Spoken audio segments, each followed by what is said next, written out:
የክርስቶስ ዘላለማዊ ክብር መገለጥ ቤተክርስቲያን ዋና መጋቢ የሆነው ነብይ ጥላሁን ጸጋዬ የእግዚአብሔርን ቃል ያመጣልናል።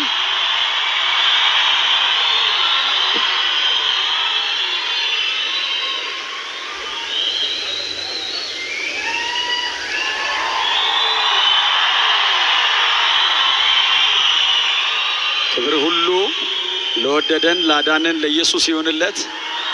ለጌታ ክብር እንሰጣለን። ክብር ሁሉ ለኢየሱስ ይሁን።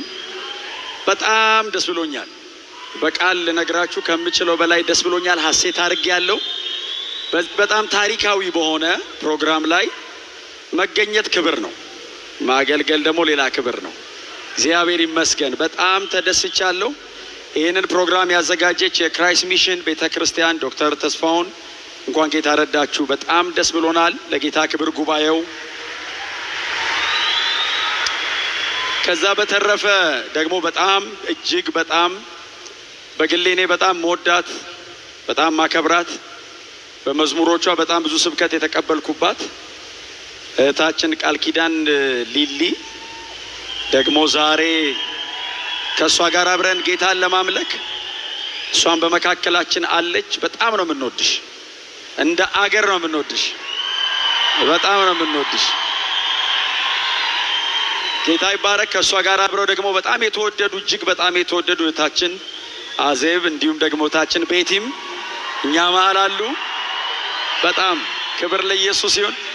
አረፍ በሉና ከጌታ ቃል በጣም ጥቂት ደቂቃ ብቻ ተናግሬ ከዛ በጣም በእውነት በጉጉት ወደምንጠብቀው ወደ ዝማሬ ደግሞ እንሄዳለን። መጽሐፍ ቅዱስ የእግዚአብሔር ቃል አንድ ስፍራ አነባለሁ። ሁላችን ባለንበት ስፍራ ላይ እንደሚመቸን ሆነን የጌታን ቃል የሐዋርያት ሥራ ምዕራፍ 4 ላይ ቁጥር 8 ጀምሮ እስከ 12 ድረስ ያለውን በጌታ በኢየሱስ ክርስቶስ ስም አነባለሁ። የጌታ ቃል እንደዚህ ይላል። የሐዋርያት ሥራ ምዕራፍ 4 ከቁጥር 8 እስከ 12። በዚህ ጊዜ ጴጥሮስ በመንፈስ ቅዱስ ተሞልቶ እንዲህ አላቸው፣ እናንተ የሕዝብ አለቆች ሆይ ዛሬ ለዚህ ሽባ ሰው ስለተደረገው በጎ ሥራ እንዴት እንደዳነ የምትጠይቁን ከሆነ እናንተ በሰቀላችሁት እግዚአብሔር ግን ከሙታን ባስነሳው በናዝሬቱ በኢየሱስ ክርስቶስ ስም መዳኑንና ፊታችሁ መቆሙን እናንተም ሆናችሁ የእስራኤል ሕዝብ ሁሉ ይህን ይወቅ። እርሱም እናንተ ግንበኞች የናቃችሁት የማዕዘን ራስ የሆነው ድንጋይ ነው። ድነት በሌላ በማንም አይገኝም። እንድንበት ዘንድ ለሰዎች የተሰጠ ከዚህ ስም በስተቀር ሌላ ስም ከሰማይ በታች የለም። የአምላካችን የእግዚአብሔር ስም የተመሰገነ ይሁን። በዚህ ባነበብነው በሐዋርያት ሥራ ምዕራፍ 4 ላይ ሁላችን እንደምናውቀው ሐሳቡ ታሪኩ የሚጀምረው ምዕራፍ 3 ቁጥር 1 አካባቢ ነው። እንደምታስታውሱት ጴጥሮስና ዮሐንስ ለመጸለይ ከቀኑ በ9 ሰዓት ወደ ቤተ መቅደስ ሲወጡ ከተወለደ ጀምሮ ሄዶ ማያውቅ አንድ ሰው መልካም በምትባለው የቤተ መቅደስ በር ላይ ቁጭ ብሎ በዚያ ከሚገቡ ሰዎች ምጽዋትን ይለምን ነበር። በዚህ ጊዜ ጴጥሮስ ወደዚያ ሰው ጠጋ አለና ከዮሐንስ ጋር ሆኖ አንተ ሰው ወደኛ ተመልከት አለው። ያም ሰው ከነሱ አንዳች ነገር ሊቀበል እንዳለ አስቦ በትኩረት ተመለከታቸው።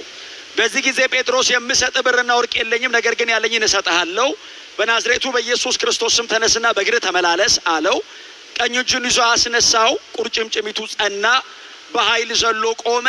እየዘለለ እግዚአብሔርን እያመሰገነ ወደ ቤተ መቅደስ አደባባይ ገባ። በእርሱ ላይ ከተደረገው ነገር የተነሳ ብዙ ሕዝብ ተገረመ፣ ተደነቀ። በዚያም ቀን 5000 ሰው ያክል በሱ ምክንያት ወደ እግዚአብሔር መንግስት ተጨመረ። ታሪኩ እሱ ጋር ነው የሚጀምረው። ክብር ለእግዚአብሔር ለአምላካችን ይሁን።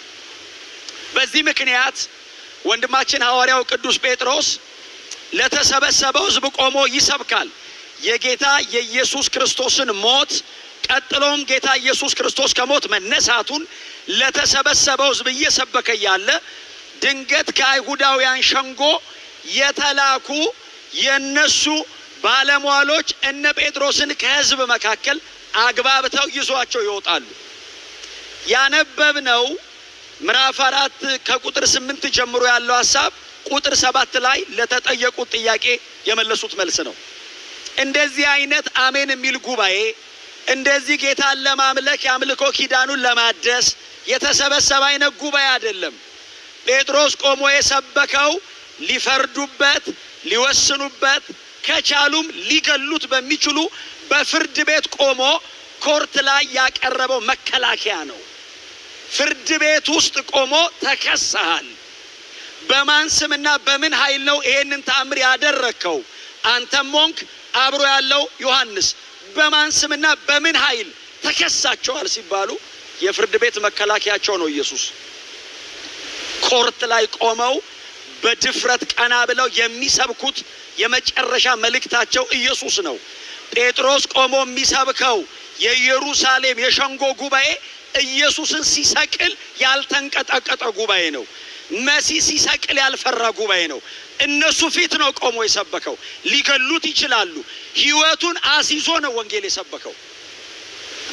ኢየሱስ መኖሪያቸው ብቻ አልነበረም፣ መሞቻቸውም ጭምር ነበር። የመጨረሻ ያላቸውን ነገር የሚከፍሉት ለወንጌል ብቻ ነበር። ለምንድን ነው ይሄንን የሚያደርጉት? የራሳቸው ጉዳይ የላቸውም ወይ? ነበራቸው። አሳጥማጅ ነው ሰውየው። በጣም ብዙዎቻችን አንዳንዴ እንደምናስበው አንድ ታንኳ የነበረችው እሷን ሸጦ የወጣ ኖርማል አይነት አሳጥማጅ እንዳይመስላችሁ። ቅፍርናሆም ኢየሱስ የአገልግሎቱ ሄድኳርተር የጴጥሮስ ቤት ነው። ጣራው ተነቅሎ በገመድ አወረዱ ምናምን የሚል ጥቅስ አንብባቸዋል። ጴጥሮስ ቤት ነው። 35 ክፍል ያለው ቤት ነበረው ይላሉ። እንደሱ አይነት ቢኖረን ብዙ ነገር ነው። ኖርማል ሰው አይደለም። ሁሉን ትተን ተከተልን ያለው ብዙ ነው ትቶ የወጣው። ቢዝነስ ስላልነበረው አይደለም። ጴጥሮስ የሚበልጥ ብርሃን ስላገኘው ነው። ኢየሱስ የመጨረሻ መልእክታችን ነው። የኔና የናንተ የኢቫንጀሊካል ብቻ አይደለም። የእግዚአብሔር የመጨረሻ መልእክት ኢየሱስ ነው። እግዚአብሔር ነቢያት ልኮ ያውቃል፣ መልእክት አላለቀለትም። እግዚአብሔር ካህናት ልኮ ያውቃል፣ መልእክት አላለቀም። ሕግ ሰጥቶ ያውቃል፣ ሰው ሊያድን አልቻለም። የመጨረሻ ብሎ እግዚአብሔር የላከው አንድያ ልጁን ኢየሱስ ክርስቶስን ነው። ኢየሱስ የእግዚአብሔር የመጨረሻ መልእክተኛ ነው። የመጨረሻ መልእክትም እሱ ነው። አያችሁ፣ አይሻሻልም ወንጌል። ለዛ ነው ጴጥሮስ በሸንጎ ፊት ቆመ። ጸሐፍቶች አሉ። የሕጉ ፓፒረስ ሲያረጅ በቃላቸው እያነበነቡ ቁጭ ብሎ ሰው የሚጽፍ ሕጉን ነቁጣው ሳይቀር የሚያውቁ ስርዓተ ነጥብ ጠብቀው የሚያጽፉ ፈሪሳውያን ባሉበት፣ ጸሐፍቶች ባሉበት፣ ሰዱቃውያን ባሉበት ጉባኤ ነው የቆመው። ስለ ኢየሱስ ሲናገር አዲስ አይደሉም። ኢየሱስን በተከታታይ ሰምተውታል። ዛሬም ግን እንደዚህ ይላቸዋል። እናንተ ለምታውቁት ለዚህ ሰው ስለተደረገው ተአምር ነው የምትጠይቁኝ? አዎ። በማን ስምና በምን ኃይል አረከው ነው የምትሉኝ? አዎ። እንግዲያው እወቁታ። ጴጥሮስ እንኳን በር ከፍተለት የተዘጋ ከፍቶ ይገባል። እንኳን መስበኪያ እድል ሰጠው፣ እንኳን ኢየሱስ ብለኸው እንዲሁ በደረቁ በልበል ነው የሚለው። ጮክ በሉና እስቲ ኢየሱስ በሉ እስቲ። አያችሁ፣ ይሄንን ህዝብ የሰበሰበው የኢየሱስ ደም ነው። አያችሁ፣ የኢየሱስ ስም ነው እዚህ ቤት ያመጣን። እማንተዋወቅ ሰዎች አንድ ቤተሰብ ያደረገን፣ የእግዚአብሔር ልጆች የመሆን መብት የሰጠን የኢየሱስ ክርስቶስ ደም ነው። እነሱ ሲሰብኩት ካላፈሩ፣ መገደያቸው ሆኖ ካላፈሩ፣ መወደጃ ሆኖ እንዴት ታፍራለህ? እንደዚህ በአደባባይ የመስበክ እድል፣ በየአደባባዩ የመዘመር እድል ተገኝቶ ከኢየሱስ ውጪ እንዴት እንዘምራለን? እንዴትስ እንሰብካለን? ክብር ለኢየሱስ ይሁን። እና እኮራለሁ ሳስባቸው አንድ ተራ አሳጥማጅ ፊቱ በፀሐይ የተቃጠለ አቧራ ባቧራ የሆነ መንገድ ለመንገድ ነው ሲንከራተት ያገኙት። ቆሞ አደባባይ ላይ ፀሐይ ላይ ነው ቆሞ ሲሰብክ ያገኙት። እና መጥቶ ግርጥት ብሏል ፊታቸው ቆሞ ተናገር እስኪ ሲሉት መንፈስ ቅዱስ አብሮት አለ። የትንሳኤ ኃይል እላዩ ላይ አለ። አይ ጴጥሮስ ምዕራፍ 4 ላይ ሰበከ። ምዕራፍ 6 ላይ ሄዳችሁ ስታነቡ ከካህናት ወገን ለዚህ እምነት ብዙዎቹ ታዘዙ ይላል።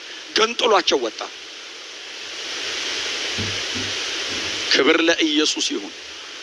አንድ ሌላ ሰው አለ የዚህ አይነት ስብከት የሚሰብክ። ይሄኛው የቅፍርናሆም አሳጥማጅ ነው፣ ምናልባት ያልተማረ ነው፣ በጣም ብዙ የምንለው ነገር። ያኛው ደግሞ አለ በጣም የተማረ ምጡቅ፣ በጣም የተማረ የአቴና ፈላስፋ፣ ቃል እየመረጠ የሚናገር፣ ጉባኤ ሲያገኝ ቃል የሚቀይር፣ ፍልስፍና የጠገበ ጉባኤ ሲያገኝ የፍልስፍና የሚያደርግ፣ አይሁዳውያን ጋር ሲገባ ደግሞ የነሱ አይነት የሚያደርግ እጅግ የተማረ ግን ሌላ ስብከት የሌለው እጅግ ባለጠጋ መርከብ ነበረኝ የሚል። መርከብ ያለው ሊኖር ይችላል እዚህ ውስጥ ያየም ይኖራል።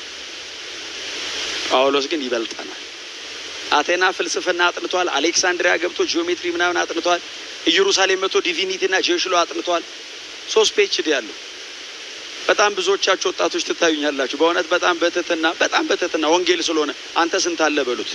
ጎናችሁ ያለው ሰው አንተ ስንት አለ በሉት። 3 PhD ያለው ሰውየው። ስለዚህ ወንጌል ላለመስማት ምንም ጆሮአችሁን መያዝ የለባችሁ። ጳውሎስ ይበልጠናል፣ በልጦን ነው ወንጌል የሚሰብከው። ቸግሮት አይደለም የሚሰብከው፣ አጥቶ አይደለም፣ መሄጃ ስለሌለው አይደለም፣ ትቶ ነው የወጣው። እስቲ አሜን በሏ። ይሄ ሁሉ ነበረኝ ይላል። ከዕብራውያን ዕብራዊ በ8ኛው ቀን የተገረዙ የቢንያም ወገን ከሁላችሁ እበልጣለሁ፣ ሕግ በመጠበቅ ያለ ነቀፋ የሆንኩ ፈሪሳዊ፣ ይህንን ሁሉ ወደር ከሌለው ከጌታዬ ከኢየሱስ ክርስቶስ ጋር ሳነጻጽረው እንደ ጉድፍ እቆጥረዋለሁ። ኢየሱስ ብቻ ያድናል። ኢየሱስ ብቻ የዘላለም ሕይወት ይሰጣል። መማርን የመሰለ ጥሩ ነገር የለም። የዘላለም ሕይወት ግን አያስገኝም። እግዚአብሔር ይባርካችሁ፣ ባለጠጋ ሁኑ። የዘላለም ሕይወት ያለው ግን በክርስቶስ ኢየሱስ ሞት፣ በክርስቶስ ኢየሱስ ትንሣኤ ብቻ ነው። ይህንን ነው የሰበከላቸው። መዳን በሌላ በማንም የለም። ለፈሪሳውያን ሕግ ለተጠቀጠቁ ጴጥሮስን የጠሩት እንዲሰብካቸው አይደለም፣ ሊገሉት ነው።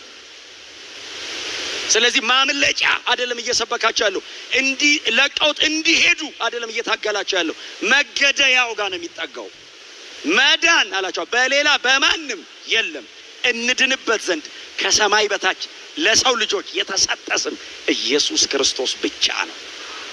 በጣም ነው የምወዳችሁ። ለኔና ለእናንተም ሌላ መዳኛ መንገድ የለንም። እግዚአብሔር መዳኛ መንገዶች አይደለም ያለን፣ መዳኛ መንገድ አንድና ብቸኛ፣ ወደ ኋላ ዘላለም፣ ዛሬ ወደፊት ዘላለም ኢየሱስ ክርስቶስ በመስቀል ላይ የሰራው ስራ ብቻ ነው የሚያድነን።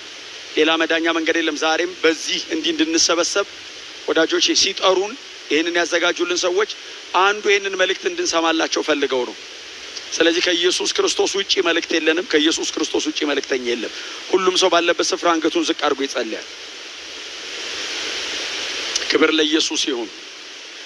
አንድ ጥሪ ማድረግ ፈልጋለሁ። ከዛ አጭር ጸሎት አድርጌ ወደሚቀጥለው ፕሮግራማችን እንሄዳለን። ምናልባት ለመጀመሪያ ጊዜ በእኛ መካከል የተገኛችሁ ጌታ ኢየሱስ ክርስቶስንም የሕይወታችሁ ጌታና አዳኝ አድርጋችሁ ያልተቀበላችሁ ዛሬ ኢየሱስ ክርስቶስን ይሄንን ኢየሱስ ክርስቶስን በመስቀል ላይ ሞቶ ደሙን አፍስሶ ስጋውን ቆርሶ ከእግዚአብሔር ጋር የሚያስታርቀኝን ይሄንን ኢየሱስ ክርስቶስን የሕይወቴ ጌታና አዳኝ አድርጌ ልቀበል እፈልጋለሁ የምትሉ ባላችሁበት ቦታ ላይ እጆቻችሁን ብድግ ብድግ አድርጋችሁ ለአሸሮች ያሳዩ። አሸሮች ባላችሁበት ቦታ ላይ መጥተው ያገኟቸዋል። ሁሉም ሰው እየጸለየ እንደዚህ አይነቶች ወንድሞችና እህቶች ብቻ እጆቻችሁን ብድግ ብድግ አድርጉ።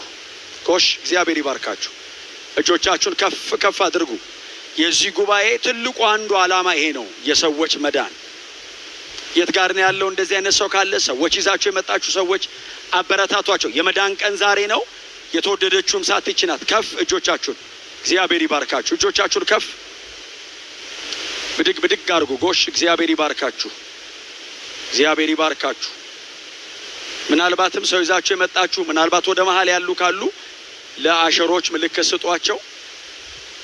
የመዳን ቀን ዛሬ ነው። ኢየሱስ ክርስቶስ ብቻ የዘላለም ሕይወት ይሰጣል። ስሙ ለዘላለም የተመሰገነና የተባረከ ይሁን።